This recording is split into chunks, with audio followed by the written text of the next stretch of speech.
तो आज Israel, Iran और अमेरिका की लड़ाई के पहले दिन ही आयतुल्लाह खुमैनी की मृत्यु हो गई है। एक यूएस और इज़राइल के एक अटैक में आयतुल्लाह खुमैनी जो अपने महल में रह रहे थे अपने पूरे परिवार के साथ, तो वो और उनके 40 टॉप कमांडर्स, उनकी बेटी, पोते, बहू, दामाद, इन सब की मृत्यु हो गई है। पहले तो ईरान इस बात से इनकार करता रहा कि आयतुल्लाह खुमैनी की मृत्यु नहीं हुई है।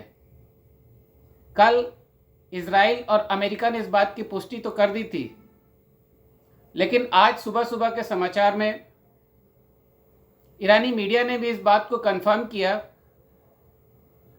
कि आयतुल्लाह खुमैनी जो उनके सुप्रीम लीडर हैं, उनकी मृत्यु हो गई है और 40 दिनों का राजकीय शोक भी करवाया है।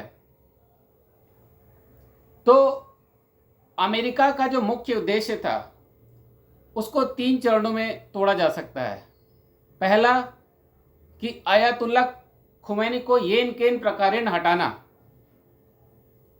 जो कि उनकी मृत्यु से अमेरिका अपनी पहली हसरत पूरी कर चुका है।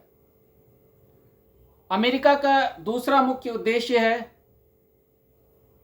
कि ईरान में एक पपेट गवर्नमेंट बैठाना, जो कि अमेरिका की हर बात को अमल में ला सके ईरान में, जो कि अभी बाकी है। अमेरिका का तीसरा मुख्य उद्देश्य है कि जब पपेट गवर्नमेंट वहाँ पे बैठ जाए तो वहाँ के ऑयल रिजर्व्स को कंट्रोल करना।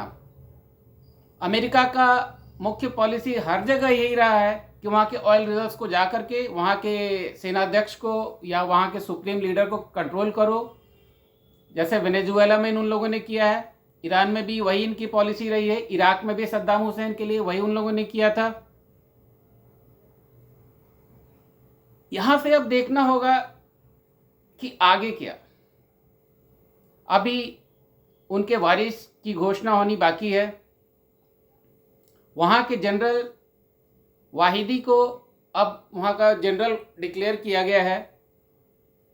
आयतुल्लाह खुमैनी ने पहले से ही अपने मृत्यु के पहले इस बात को डिक्लेयर कर दिया था कि अगर वो नहीं रहेंगे तो जनरल वाहिदी ही जनरल का पोस्ट संभालेंगे। लेकिन पहले दिन ही आपके सुप्रीम लीडर की मृत्यु हो जाना सेना के लिए बहुत बड़ा झटका है, उनके मनोबल के लिए बहुत बड़ा सेटबैक है। तो यहाँ से ईरान का अटैक कमज़ोर होगा। छोटे मोटे अटैक तो होते रहेंगे। अब जैसे उन लोगों ने 8 मुस्लिम कंट्रीज़ पे कल अटैक किया था, जिसमें Qatar, Kuwait, Iraq, Bahrain, Jordan, कई कंट्रीज़ थे। लेकिन आयतुल्लाह खुमैनी की मृत्यु के बाद पहले तो ईरान का अटैक जो है लीडर के बिना बहुत ज़्यादा कमज़ोर हो जाएगा, दिशा विहीन हो जाएगा। उनको पता ही नहीं चलेगा कि आगे की स्ट्रैटेजी क्या होनी चाहिए। ईरान में भी कई एक लोग जो अर्बन सिटीज़ के जंजी हैं वो इस बात से खुश हैं कि आयतुल्लाह खुमैनी की मृत्यु हो गई है। लेकिन ईरान के गांवों में अभी भी आयतुल्लाह खुमैनी को काफ़ी ज़्यादा सपोर्ट है। वहाँ के लोग अभी भी आयतुल्लाह खुमैनी को अपना लीडर मानते थे और दिल से मानते थे। तो शोक तो है। और अभी आगे चल कर के ईरान के एक लीडर के बिना जो आगे जो अटैक होंगे वो सारे कमज़ोर होंगे। बहुत सारे कंट्रीज़ में प्रोटेस्ट भी हो रहे हैं। अमेरिका में जहाँ खुशियाँ मनाई जा रही हैं, ईरान में भी प्रदर्शन हो रहे हैं, लोग शोक मना रहे हैं, दुखी हो रहे हैं, मस्जिदों में जमा हो रहे हैं सुबह सुबह जा कर के। लेकिन इंडिया को एक मिड स्टैंड लेना चाहिए ऐसी परिस्थिति में जहाँ की इज़राइल भी उसका दोस्त है, अमेरिका भी दोस्त है, कह सकते हैं दोस्त, और ईरान भी उनका अच्छा दोस्त है। तो इंडिया को चाहिए कि इस मामले में संयमित रूप से अपना रिएक्शन दे और दोनों को मिल बैठ करके रिकन्सिलिएशन करना चाहिए कि भाई बैठो और इस युद्ध को ख़त्म करो। इंडिया को अपने चाबहार पोर्ट्स में जो उनके इंटरेस्ट हैं उसको भी प्रोटेक्टेड रखना है।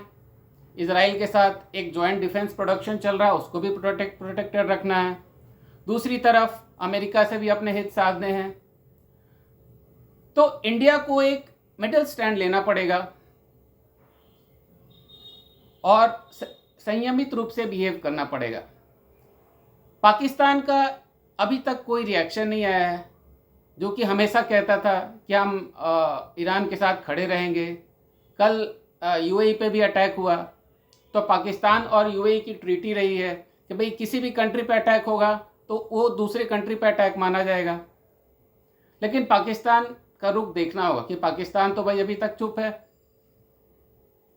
क्योंकि पाकिस्तान की हमेशा से नीति रही है कि उसे तलवे चाटने हैं, अमेरिका के भी, मुस्लिम कंट्रीज़ के भी।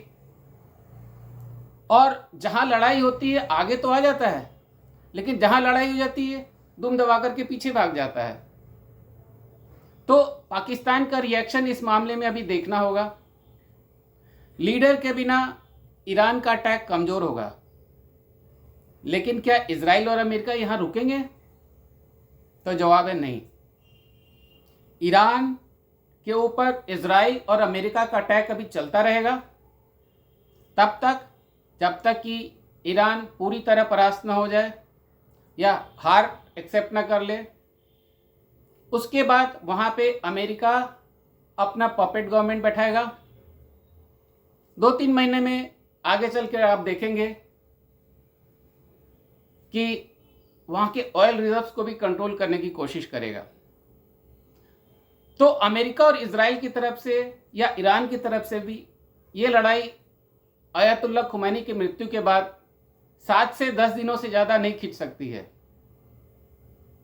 जो कि इन अ वे पूरे वर्ल्ड कम्युनिटी के लिए अच्छा है कि लड़ाई जल्दी रुक जाए। लेकिन इसका परिणाम जो भी हो, हम तो यही चाहेंगे कि पूरे विश्व में शांति रहे, लड़ाई झगड़े ना हो और सब जगह शांति रहे, लोग भाईचारे से रहें। तो इन्हीं शब्दों के साथ धन्यवाद।